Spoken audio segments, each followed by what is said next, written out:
لو أنزلنا هذا القرآن على جبل لرأيته خاشعا أنزلنا هذا القرآن على جبل لرأيته خاشعا أنزلنا هذا القرآن على جبل لرأيته خاشعا متصدعا من خشية وتلك الأمثال نضربها للناس لعلهم يتفكرون.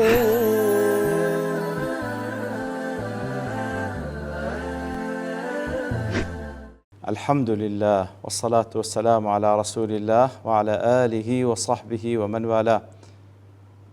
السلام عليكم ورحمة الله. برزان خوش حام لواني 1380 لواني كان تفسير القرآن بيروز بيم وخزمتان وبس رزامندي رب العالمين وهبادان إيوي آزي السودي لور بقرن. أعوذ بالله من الشيطان الرجيم. بسم الله الرحمن الرحيم.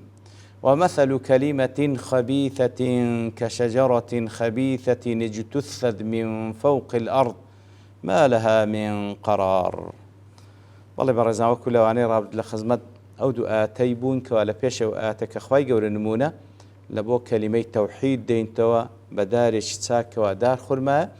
كرجدا كتاو لقبوبي لآسمانو همو كاتيك بفرماني پروردگاري برو بوم دبخشي كبريتيا لا كردوي تساكو لقفتاري باش لمقابل دا ومثل كلمة خبيثة وتنموني والشي خراب كبريتيا لكلمة كفر اعتقاد بير باور الشرك كشجرة خبيثة كشجرة كريهة الطعم وكو دارك كواتامي زور طال ناخوشة وكو ججالك حنظل فلا أصل لها ثابت في الأرض كشجرة خبيثة فلا أصل لها في الأرض كواتا أو دار كلمي خراب أو دار كلمي كوا كلمي كفر اعتقاد بير باور الشركة هيت أصلي جيجيري نية لسرزبي ولا ارتفاع لفروعها في السماء لقبوا بشي برز نابت الأسمان وليس لها ثمرة ولا منفعة إتار وكو ججالك نزيجيري لسر زبي نبرز دبتولو أسمانو نبرو بومي شيهي ونمنفعة شيهي بهمان شيوا كفر كافر كفر كسي كافر فلا يعمل مع كفره خيرا ولا يقوله كسك واعتقاد كفر ناظروا دروني بي بهش نا كفر بس نا خير بس ازمان داده نا خيرش انجام دادا ولا يجعل الله فيه بركة ولا منفعة هيت بركة ومنفعة اشتدانية ولا يصعد عمله ولا قوله إلى السماء نكارو كردوشي بهش برز نابتو برو آسمان چونك كارو كردوي تساك برز دبتو برو آسمان. ابن عطية دلي والشجرة الخبيثة أو دار خبيثتها دلي زور بمفسرين دلين شجرة الحنظلة ججالك قاله أنس بن مالك أنس كر مالك ودلي كوال لبيغمبر دجيرته صلى الله عليه وسلم وهذا عندي على جهة المثال إتر ابن عطية دلي أو بو حديثش كوادا فرمي دي شبهيني با أو دار دا شبهيني بتي با حنظل ججال دلي أو وكو نمونيه لبوي هنايته والظاهر عندي دلي وكر لايمن ظاهرة أن التشبيه وقع بشجرة غير معينة كواتا لآت كذا أو كلمة كفري شبهان ديبا داري شي دياري نكراو إذا وجدت فيها هذه الأوصاف هل دارك أو وصف لبيت زي لسري زي بدا دبي واتا زور بن فسنجن حنظلو ججالك أو صفته نزيجير لسر عادي زي رجدا كتابي نبرو بومشي نقدو لقفو بشي برز دبيتوا إتر أو دارا اجتثت من فوق الأرض ما لها من قرار أي استؤصلت هذه الشجرة الخبيثة أو دار بيسا أو دار خرافة لرق ودرهن درابي وقد طلعت من أصلها فليس لها عروق وجذور ثابتة في الأرض تمسكها إتر أو دار خرافة لرق ودرهن درابتا بهش ويك رجي دانا كتابي زي جير بوبي لسر روي زبيو خوي بي بقري بها ماشي وكفر جوايا لا أصل له ولا فرع كفر نرجي هي داي بكتي نبرو بوم نا لقبوبي شيها ولا يثبت ثبوتا نافعا في قلب صاحبه بهش شوية چيش بو شوية جيجير نابل ناودلي هيت كسك ونفع لبوي هبي ولا يصعد للكافر عمل ولا مقابل جدا هيت كردوش لي برز نابي تو أو كسكافرة كواسودي لي هبي ولا يتقبل منه شيء هيت شتيش لي قبول نابي طبعا أوي كوابرز بتو آتا كردوي تاك والعمل الصالح يرفع يدي كفر كا كردوي تاش لدو دابي أجر كردوي تاش بكا وكل لا كان بيشتر فرموي ليه قبولناك لبلوي كفرة لمنطلق كفر وكذا كاتن خواي جورج أو كردوي ليه قبولناك سعديد الله كذلك كلمة الكفر والمعاصي أبو الشيوة كلمة كفر وهروها معصية كردوي خلافة كان ليس لها ثبوت نافع في القلب بهش شويك جيجير نية جيجير بونية كوا نفعها بلبخانك الناودلي ولا تثمر إلا كل قول خبيث بربو ميتيا أو عقيدة كفرة بربو مكي قصي خرافة وعمل خبيث وكردوش خرافشة يستضر به صاحبه ولا ينتفع يترخاونك شبه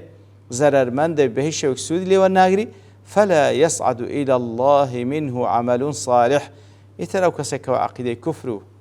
بيرو باور الشركه بهش كردوي تاچي لي در ناس برز بتو لا خوي جورا ولا ينفع نفسه ناتو سود بخوش بجيني ولا ينتفع به غيره وهروها غير خوشي بهش ويك سود لنا بيني إن زاد فرمي يثبت الله الذين آمنوا بالقول الثابت في الحياة الدنيا وفي الآخرة ويضل الله الظالمين ويفعل الله ما يشاء ديار مناسبة أتلقى بيش خوي وقاسمي دله لما كان المثل مضروبا للحق والباطل في الثبات وعدمه والقصد أهلهما صرح بهما طلعوني مني بيشوتر كاتك وأخوي يقول لبو حق باطل هنا كحق سندا جيجيرة باطلش سندا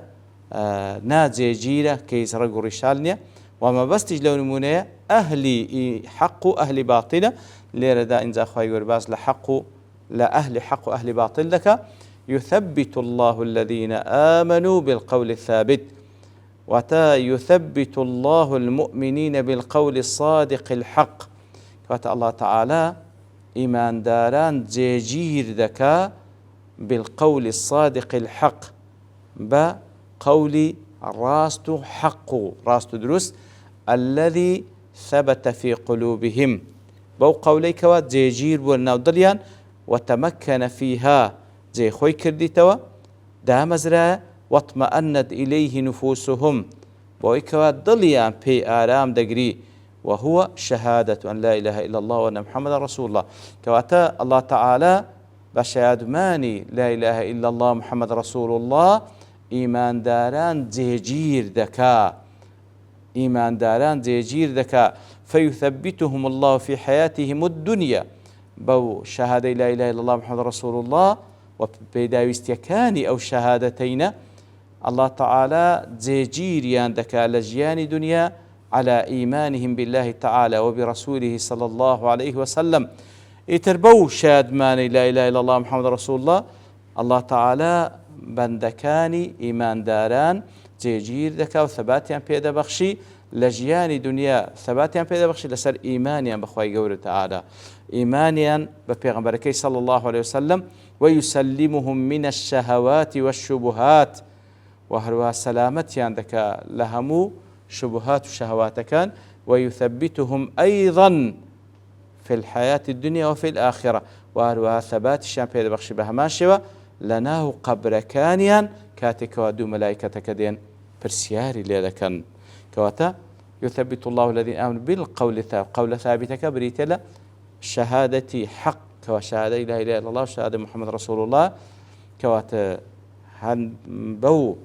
بابندبوني بنده بإقرار كردن واعتراف كردني بنده بشهاد مان لا إله إلا الله محمد رسول الله وببيداويستيكان شهاد مان لا إله إلا الله محمد رسول الله كبريتلا إخلاص لصواب كرد وكردن بوشوكا بس خواي جورا بوشوكا واتباع پیغمبر تيدا صلى الله عليه وسلم اتر بانزام داني لا اله الا الله محمد رسول الله باعتقاد قول وعمل خواي جورا ايمان داران زيجير دكا ثباتيان پیدا بخشي لە ژیانی دنیا و هەروەها ثەباتیشیان پێدەبەخشی لە ئاخرە کە لێرەدا مەبەستەکە زۆربەی مفەسرین دەڵێن ئاخرەت لێرە یەکەم مەنزلەتی ئاخرەت کەوا ناو قەبرە کاتێکەوە دوو مەلایکەتەکە دێن پرسیاری لێ دەکەن بەو شێوەیە خۆی گەورە ثەباتی پێددا کەوا وەڵامیان بداتەوە. واحدی دەڵێ لە بەسیط دەڵێ وفي الآخرة ابن عباس خۆی گەورە لە خۆی باب ڕازی بی دەفەرمی واتە في القبر ئیتر وەکو دەڵێ هذا قول عامة المفسرين زۆرینەی مفسرین لەسەر ئەوەنە کەوا خۆی گەورە ثەبات بە ئیمانداراندا لە دنیا و لە ئاخرەت مەبەست لە ئاخرەت زیاتر لە یەکەم منزلی ئاخرەت کەوا لە ناو قەبرە. قالوا إن هذه الآية وردت في فتنة القبر وسؤال الملكين أو آتە دەربارەی ئەوەیەکەوە خۆی گەورە ثەبات بە ئیمانداران دەبەخشی لەو کاتێک کە لە ناو قەبرەکەیدا تاقی دەکرێتەوە دوو مەلایکەتەکە پرسیار لێ دەکەن وتلقين الله المؤمن كلمة الحق في القبر عند السؤال وتثبيته إياه بها على الحق. ئیتر لەو کاتێکەوە پرسیار لێ دەکرێتن الله تعالى تلقين إيمان دار دەکا و بەو شێوەی تەوفیقی دەکا کەوا قسەی حەق بکا و شادمانی بە حەق بینی وەکو لە دنیا شادمانی بە حەقدا لە ناو قەبری شادمانی بە حەق بینی لەو کاتێکەوە مەلایکەت پرسیاری لێ دەکەن ثەباتیان پێدەبەخشیتن لەسەر ئەو کەلیمەی حەقیکەوە لە دنیادا لەسەری دابوون. وەکو ابن حەجاج لە فتح الباری دەڵێ يثبت الله الذين آمنوا دەی وإن كان ورد أنه في عذاب القبر فلا يبعد أن يتناول يوم الموقف أيضا. کەواتە ئەگەرچی زۆربەی مفەسرین دەڵێن ئەو ثەباتەی کە خۆی گەورە بە ئیمانداران دەبەخشی لە عەذابی قەبرە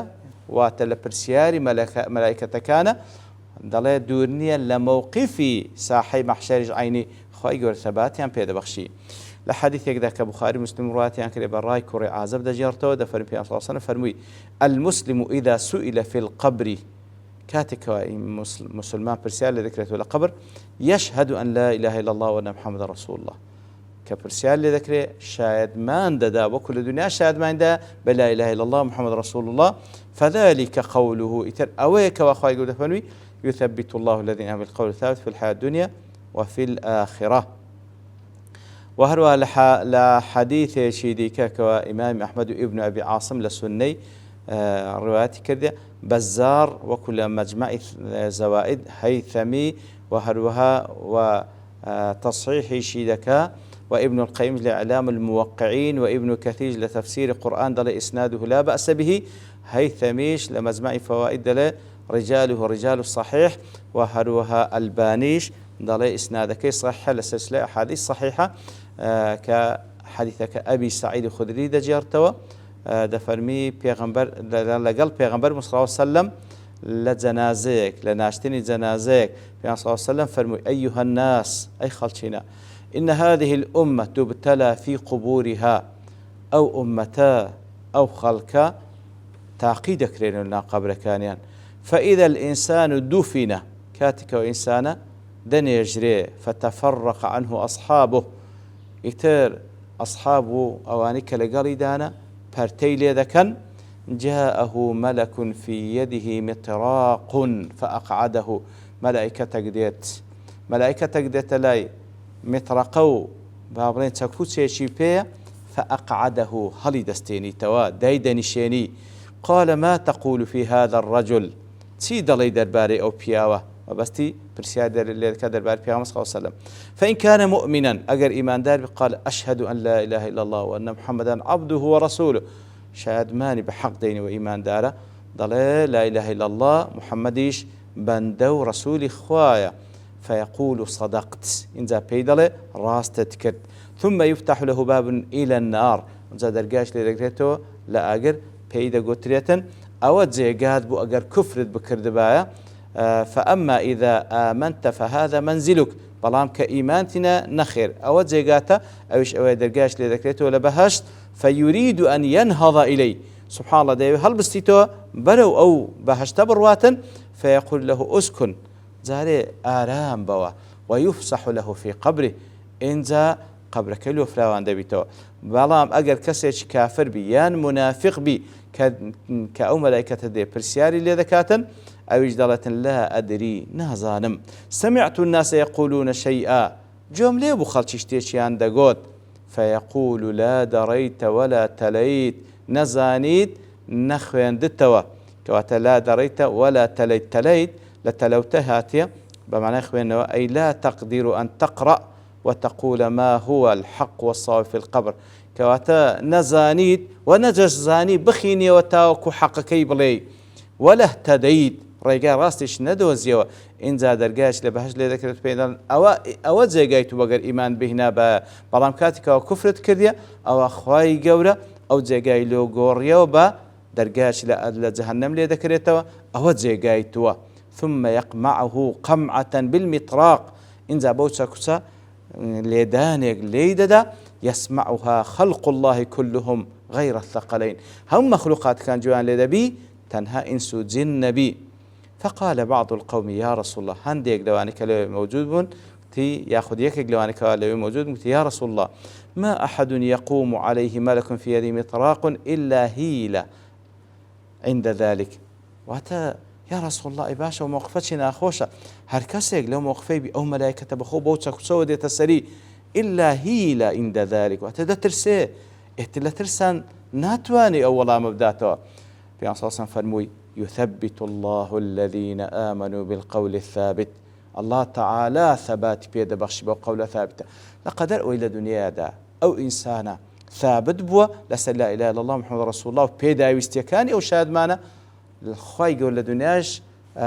جيجيري دكا ثبات بيد بخشي لنا وقبريش ثبات بيد بخشي، ويضل الله الظالمين ويفعل الله ما يشاء. يترواتا شتيتر ما باسب كين بلام لبرتوابوني كات دوستين ببشتوان الله تعالى ونداهتو دينه وخزمتي.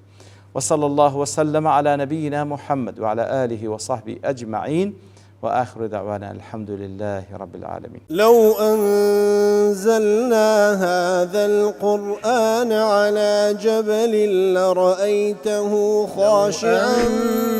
أنزلنا هذا القرآن على جبل لرأيته خاشعا، أنزلنا هذا القرآن على جبل لرأيته خاشعا متصدعا